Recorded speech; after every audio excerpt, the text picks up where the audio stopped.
நம்ம சேனலை சப்ஸ்கிரைப் பண்ணிங்க. நம்ம நல்ல தகவலை தர்றோம்.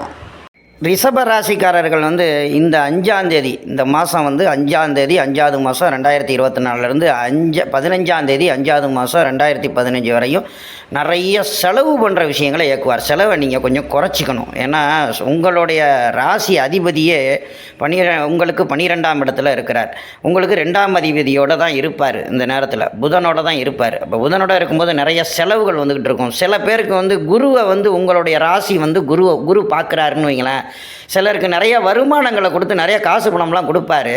நல்லா டூர் போக வைப்பார், சாமி கும்பிட வைப்பார், இந்த மாதிரிலாம் பண்ணுவார். ஆனால் அதே சமயத்தில் சில உடல்நிலை ரீதியாக சில ப்ராப்ளங்களையும் கொடுத்து ஹீட் ரீதியான பிரச்சனைகளை கொடுப்பார். அதனால் நீங்கள் கொஞ்சம் கவனமாக இருக்க வேண்டியது ரொம்ப முக்கியம். அதே சமயத்தில் நல்ல காசு பணம் நல்லா வரும் அப்படிங்கிறது தான் இந்த நேரத்தில் உள்ள விஷயம். பணம் ஏதாவது கொடுத்து வச்சுருந்தீங்கன்னாக்கா அந்த பணம் திரும்பி ரிட்டன் வரும். அந்த மாதிரி ஒரு விஷயங்களை இயக்குவார். ஆனால் அந்த காசை கைக்கு வந்தாக்கா உங்களுக்கு செலவை வைப்பார். அதனால் கொஞ்சம் அந்த விஷயத்தில் கவனமாக இருங்க. மற்றபடி உங்களுக்கு இந்த 5ஆம் தேதியிலேருந்து 15ஆம் தேதி வரையும் நல்ல வருமானங்கள் வரப்போகுது. அது ரொம்ப முக்கியம். ஆனால் அந்த காசு செலவாகாமல் பாதுகாக்க வேண்டியது உங்களுடைய கடமை. நம்ம சேனலை சப்ஸ்கிரைப் பண்ணிங்க. நம்ம நல்ல தகவலை தர்றோம்.